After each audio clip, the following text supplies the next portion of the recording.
This is in South LA, and we are looking at a SUV that is now stopped. It's almost in a residential area.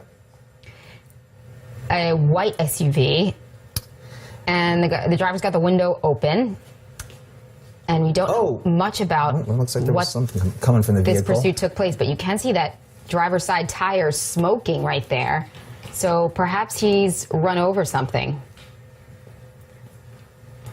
Do we know what street this is on? We don't, but from what we understand a little bit before we got onto this pursuit here, we understand that there were some spike strips that were laid down on the street, and so that perhaps is why there is smoke emanating there from the tires. So a police pursuit now underway on surface streets in South LA, and we just saw one of the LA Sheriff's Department helicopters there overhead.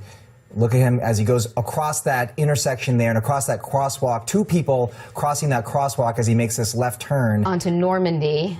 He's on Normandy now. Now this is a white Chevy, excuse me, turned off Normandy. This is a white Chevy Tahoe. Looks like a early 90s model.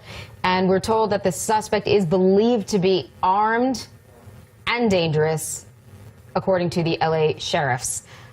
I think armed says it all if you're in a police pursuit. Armed and dangerous. At this point, we do believe or can only see one person in this vehicle.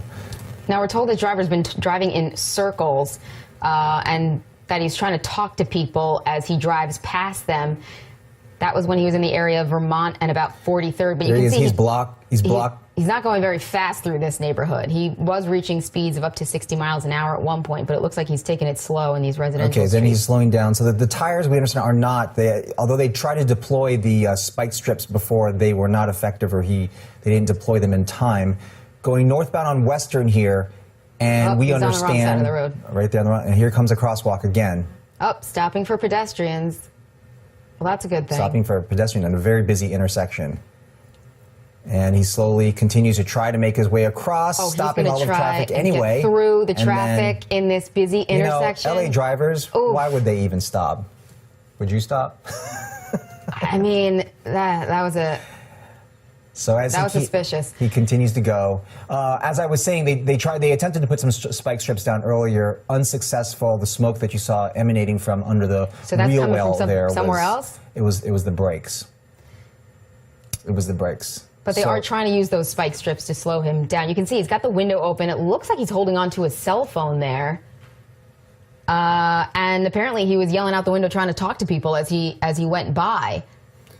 White Chevy Tahoe, again, the suspect believed to be armed and dangerous, going through the street. Suspect that's wanted by the Sheriff's Department. Right now, driving on the wrong side of the road on oncoming traffic. Got his hand out the road again, out the window again, making gestures at these cars. Again, you probably wouldn't be looking for that if you were making a left turn and a vehicle is driving on the wrong side of the road. Again, wrong side of the road right there. The other officer was definitely throwing out a pair of spike strips. That's what we just saw right there, northbound Western. That apparently would be the first time. Unclear if he hit those spike strips. You did see him swerve. You saw that officer throw those spike strips out in front of him. Great maneuver on the Sheriff's Department's part and a good effort. Unclear if they've worked. We're going to keep an eye on this vehicle. Again, you can see this guy now starting to speed up, which is very dangerous. Now he's going to have less brakes and possibly some flat tires. This is going to be some problems right here. Apparently we're coming up on Vernon, as I understand. Whoa! Look at that. The skateboarder right there. That guy almost got it. Again, you know, this is the reasons why these are so dangerous. These are the reasons why, especially on a Friday afternoon on these smaller streets out here, is extremely dangerous. And he's picking up speed. I'm looking that there's a bus up ahead making a turn. Again, look at this. He's taking center lines. Now he's starting to get a little bit desperate. He's driving a little bit crazier. It's definitely very tense moments for the officers and anybody watching this, and of course the public at large in the area. It's going to be a very dangerous scene as this guy is driving faster than the traffic allows, and vehicle definitely not in the best of shape.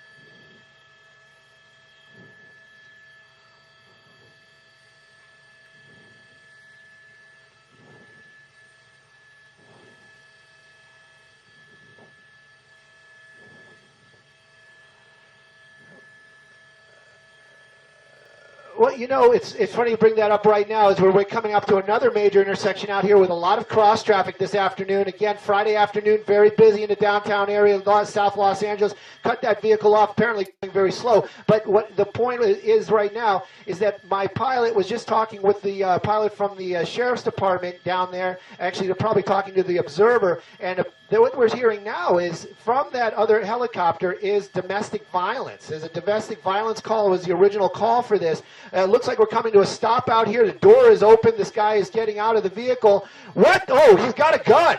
He has got a gun. He is, and this could end kind of badly out here. He's gesturing very, yeah. This is not going to end very well. Shots fired.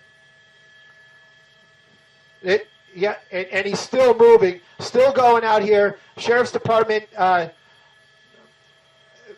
He's still moving. You can definitely see a definite bullet wound to this gentleman, this suspect's back out here. It looks like he's collapsing, but he has not dropped the weapon. Has not dropped that weapon, and that is the problem out here. He's still got the weapon in his hand, and as long as that's going on, those officers will not approach him.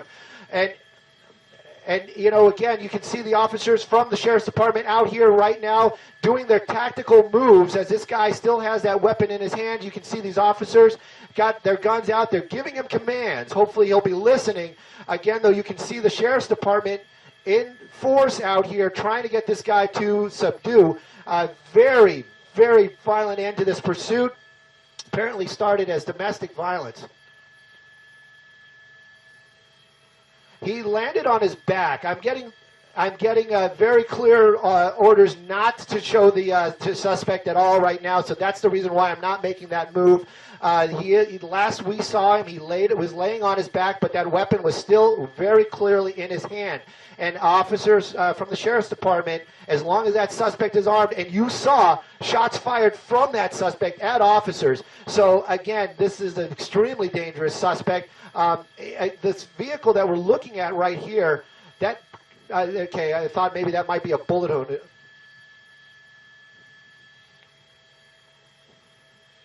Yes, that shield is bulletproof. Or is bullet resistant. I'm not sure if there's anything that's bulletproof in this world.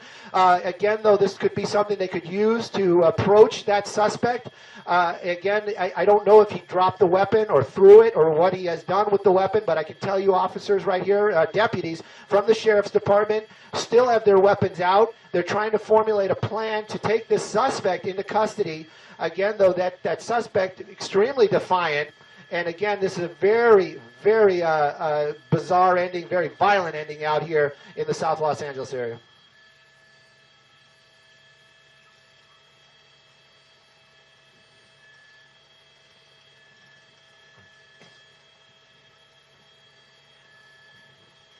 He had what appeared to be some kind of a weapon. There was an exchange of gunfire, and that might be the suspect down on the porch.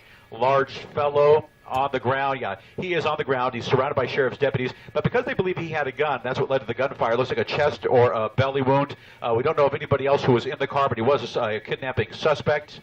You can see there's some blood on the shirt as well. But LA County Sheriff's deputies, they're not sure exactly the condition of that suspect. So they're not sure if he's still armed, therefore dangerous. So they're keeping a little bit of a wide berth. They're trying to communicate with him just a little bit. But right now, I'm not sure if you can see my shot, but I can see the house surrounded by LA County Sheriff's deputies. They've got their guns drawn. If firefighters are here, at this point, they're being held out because this is still a potentially very volatile situation. Looks like when he got out of the car, you can see all the sheriff's deputies. You have our picture now. When he got out of that SUV, he jumped out, apparently made a run for it. And again, Mark, you saw this. I didn't, but I heard you mentioning that you believed he had a gun. There was an exchange of gunfire. I'm not sure if the suspect shot, but apparently LA County Sheriff's deputies did shoot at him.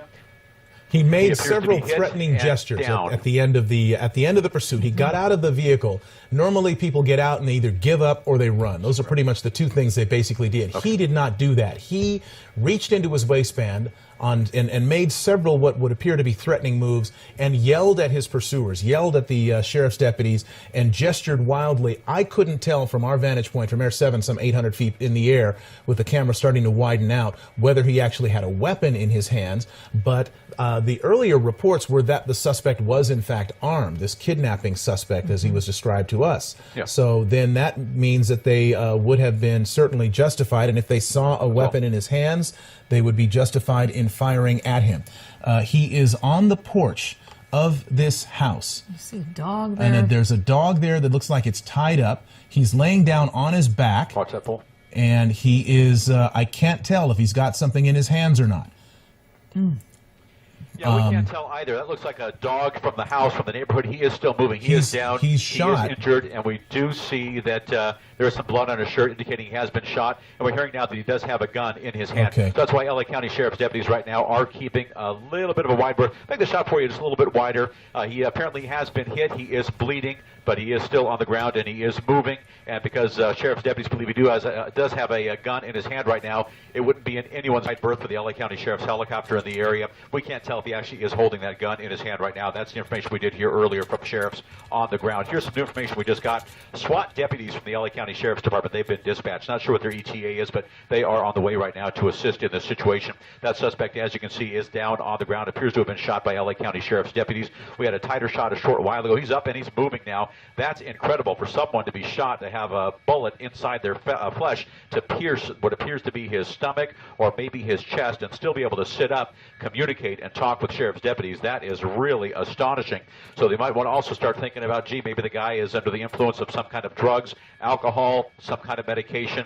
It's incredible that someone who's got a bullet in them could actually sit up and still talk. Appears to be very agitated. As you mentioned, Mark, when the chase came to an end, the suspect out of his car, making threatening gestures toward sheriff's deputies, being very agitated toward deputies not cooperating or complying with their commands, made a run for it. And for some reason, sheriff's deputies, fearing for their own life or the lives of their partners or other folks in the neighborhood, they did shoot at and hit, apparently, that suspect who's down on the ground, breached this property and collapsed on that front porch. He was laying down and appeared to be writhing in pain, but at this point he is sent sheriff's deputies to move in and take that suspect into custody. But the entire area is surrounded. There's absolutely nowhere for that suspect to run or hide. Sheriff's deputies on the street. They got the canine unit here, a couple of helicopters up as well. Yeah, you got deputies behind that shield for some measure of protection, and looks like SWAT deputies at one point. They're looking at him, they're pointing at him, and they might be devising a plan to start moving in. At least 4 SWAT deputies have that suspect surrounded. It appears there an approach is imminent, excuse me, of this individual. Yep, it does appear that way. Here they go. They have that shield that I mentioned earlier. And watch out for the cat at the bottom of your screen. Doesn't really know what's going on, but that is the property. They're getting closer and closer behind that shield. You've got 2 sheriff's deputies in the light tan shirts, 1 deputy holding up that shield, and then the SWAT deputy just behind him with a high-powered rifle. That could be an automatic weapon, Mark, as you had mentioned earlier. And these guys are brutally well fortified. They are extremely well trained, and they go through training year-round to prepare for situations, circumstances just like this. So he might have moved in just to get a closer look. He's got the weapon apparently pointed toward the suspect on the porch. Open up that shot for you just a bit. He's opening up the gates and then backing off just a little bit, all the while most likely still communicating with that suspect. They know exactly what they want him to do, and if they have to, they'll use a variety of different languages. If he doesn't speak English, they could use a variety of other means to communicate with that suspect. They want him to get rid of that gun and surrender peacefully. They approach the suspect, they approach that front gate, they open it, or apparently tried to open it, and now they're backing off on 43rd on at Vermont Avenue. Okay, so they couldn't open the gate. That's part of the problem here. So that's a tactical problem that has presented itself.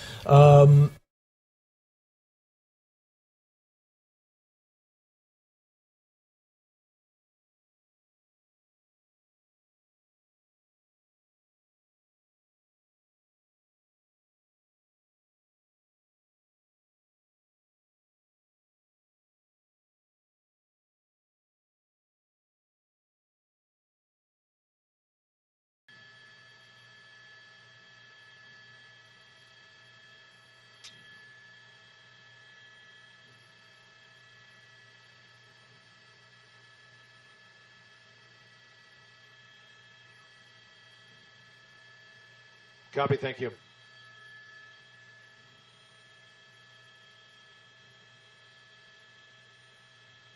Dude, tase him, man, tase him.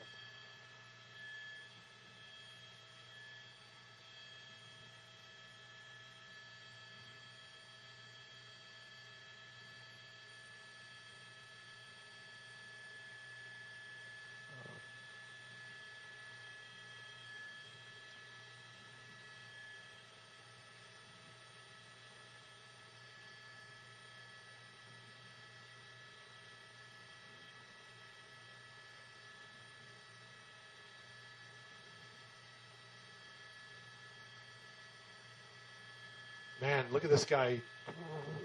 This is crazy.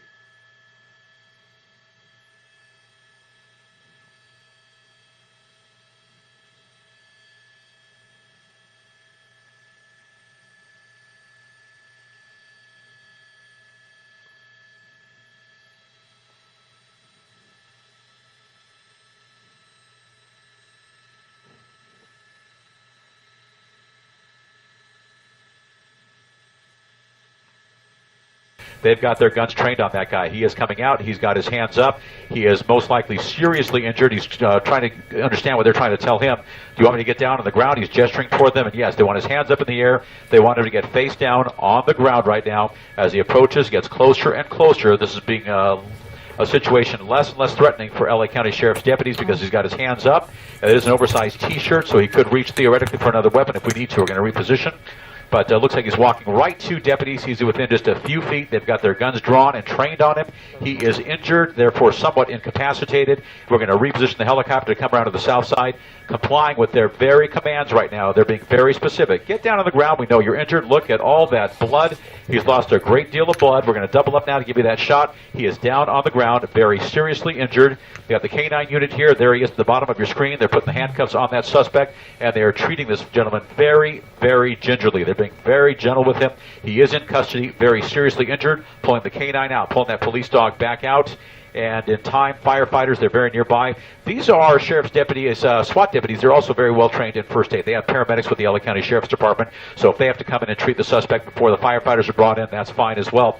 We haven't seen them clear that car just yet. So at any point, they're going to approach the SUV. That was a kidnapping suspect. They're going to make sure there's no one else inside that car. This appears to be the only suspect. There was a situation that was a pursuit a short while ago. It ended here on 43rd off of Vermont. Deputies, in fear of their own life, when they saw that suspect with a weapon, fired on that suspect. He was injured, ran for it into the neighborhood, stopped on somebody's porch, collapsed with a handgun, and just moments ago, fortunately, walked away from that handgun, and now being treated by LA County Sheriff's SWAT deputies. These are paramedics, so they're taking care of him right now while LA City firefighters are being held out. This may be a belly wound. This may be a wound to the back as well. That's where the bulk of the blood is right now on his back. And even though they are treating him, he is in police custody. He is in handcuffs, but they'll do all they can to assess his situation. And then in a short while, he'll be transported to a hospital. But first, we're going to bring that shot out just a bit for you because they are starting to pull his trousers down just a bit, and it might get a little graphic for you. But fortunately, this situation, a kidnapping suspect, a wild pursuit, shots fired, a suspect injured. No deputies were hurt to the best of our knowledge, but fortunately the suspect in custody. And in moments, they'll approach that SUV in the middle of your screen, clear that SUV to make sure there's no one else inside.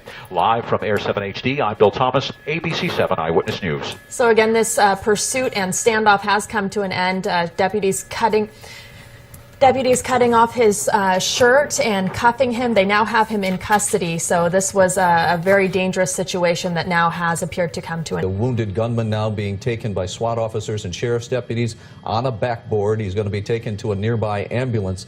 This was the end of a police pursuit where the gunman got out, pulled a gun, fired at the police, then took refuge on a porch nearby. He was shot in the abdomen. He has been bleeding for well over an hour. And now he has finally surrendered and is getting the medical treatment share that we thought that he would get minutes and minutes ago. It has been an incredible, last hour and a half that we've been watching this. That the man is still alive is incredible, and that he was standing and like drinking water on the porch, and it was just one of those things that you've never seen before.